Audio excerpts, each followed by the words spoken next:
जमीन के नीचे सोना, तांबा, गैस और पत्थर मौजूद है, मगर जमीन के ऊपर भूख, गुर्बत और खामोशी छाई हुई है। ये है बलोचिस्तान, पाकिस्तान का सबसे बड़ा सूबा, जहां ज़खायर की तो भरमार है, लेकिन फ़ायदा सिर्फ चंद लोग ही उठा रहे हैं। आखिर कब तक बलोचिस्तान का खजाना और लोगों का नसीब इतना अलग रहेगा? बलोचिस्तान, जो पाकिस्तान का 44% रकबा रखता है, लेकिन यहाँ की आबादी सिर्फ 6% है। यहाँ के ज़्यादातर इलाके संगलाक पहाड़ों और सहराई मैदानों पर मुश्तमिल होते हैं, लेकिन इन्हीं पहाड़ों और मैदानों के नीचे छिपे हैं पाकिस्तान के सबसे बड़े खजाने, जिन्हें दरियाफ्त करके आज ही पाकिस्तान माला माल हो सकता है। पाकिस्तान की 70% गैस बलोचिस्तान से हासिल होती है, लेकिन यहाँ के 90% देहाती आज भी लकड़ी या गोबर से चूल्हा जलाते हैं।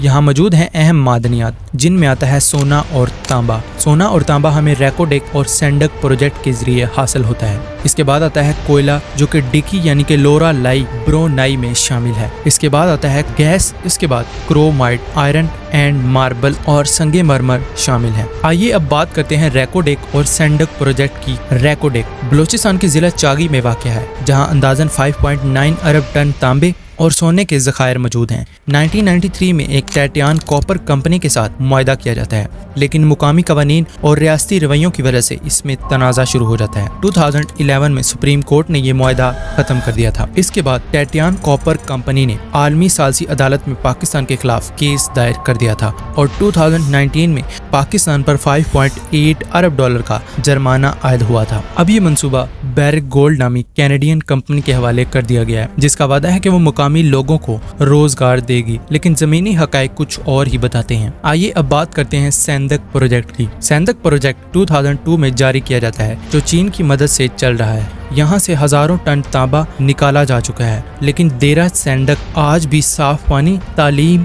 और सेहत की बुनियादी सहूलियात से महरूम है। अब बात करते हैं सुई गैस की। बलोचिस्तान के जिला डेरा बगटी के इलाके सुई में 1952 में कुदरती गैस दरियाफ्त होती है। ये वो गैस है जो आज कराची से लेकर लाहौर तक घरों और फैक्ट्रियों को रोशनी देती है। लेकिन अफसोस की बात यह है कि सुई के बहुत से देहात आज भी बगैर गैस के जी रहे हैं। यहाँ के बासी सवाल करते हैं कि हमारी जमीन से गैस निकलती है, लेकिन हम खुद लकड़ी जलाकर गुजारा करते हैं। बलोचिस्तान को हमेशा एक खामोश हिस्सा बनाकर रखा गया है, जहाँ से वसाइल निकाले गए हैं, मगर बदले में महरूमी, नाराजगी और सोरश छोड़ दी गई है। बलोचिस्तान में वसाइल के साथ साथ एक और चीज बड़ी शिद्दत से मौजूद है, खौफ। हर बड़े मंसूबे पर एक FC आर्मी या निजी सिक्योरिटी कंपनियों का तैनाती होना लाजमी करार दिया गया है, यानी कि मुकामी लोगों को अक्सर माइनिंग एरियाज में दाखिल होने की इजाज़त नहीं है। इन इलाकों में बगैर मशवरे के फैसले किए जाते हैं। यही रवैया मुकामी नाराजगी और सोरश को जन्म देता है, जिसका फ़ायदा अलहदगी पसंद अनासर उठाते हैं। वहाँ की बलोच आवाम सिर्फ तरक्की ही नहीं चाहती, बल्कि इज्जत, शिरकत और इख्तियार भी मांगती है, जो उनको प्रोवाइड नहीं किया जाता। कई दहाइयों से बलोचिस्तान की आवाम को सिर्फ वादे मिले हैं, ना साफ पानी,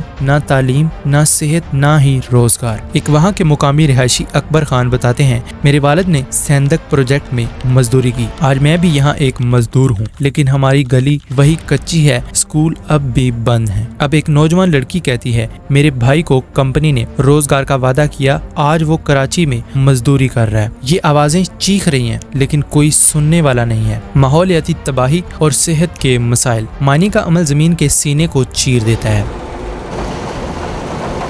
पहाड़ कट जाते हैं, पानी की तय मुतासिर होती है और फिजा में जहरीले ज़रात शामिल हो जाते हैं। कोयला की कानों में काम करने वाले मजदूरों को सांस की बीमारियां, जल्दी अमराज और हड्डियों की कमजोरी जैसे मसाइल लाहक होते हैं। बलोचिस्तान में ना तो माहौलियाती रेगुलेशन पर अमल होता है, ना ही मजदूरों की सेहत की फिक्र की जाती है, और ऊपर से हुकूमत कहती है कि बलोचिस्तान तरक्की कर रहा है। Balochistan socio economic development projects phase 1 कामयाबी से मुकम्मल, तरक्की और खुशहाली का ये सफर। लेकिन सवाल ये है कि किसके लिए? बलोचिस्तान की सड़कें आज भी टूटी फूटी हैं, अस्पताल नाकारा हैं और स्कूलों में उस्ताज़ा मौजूद ही नहीं है। मगर CPEC जैसे बड़े बड़े मंसूबे ग्वादर से गुजर रहे हैं। ग्वादर के माहिगीर पानी को तरस रहे हैं। क्या ये तरक्की है या सिर्फ एक शराब है? अगर रियासत और आवाम के दरमियान इत्तमाद बहाल हो, अगर मुकामी लोगों को वसाइल में हकीकी हिस्सा दिया जाए, तो बलोचिस्तान पाकिस्तान का इक्तिसादी इंजन बन सकता है। रैकोडेक, सैंदक, ग्वादर ये सब वो मौक़ा हैं जो बलूचिस्तान को उठा सकते हैं, बशर्ते का इन्हें शफायत, इंसाफ और शराकत दारी के साथ इस्तेमाल किया जाए।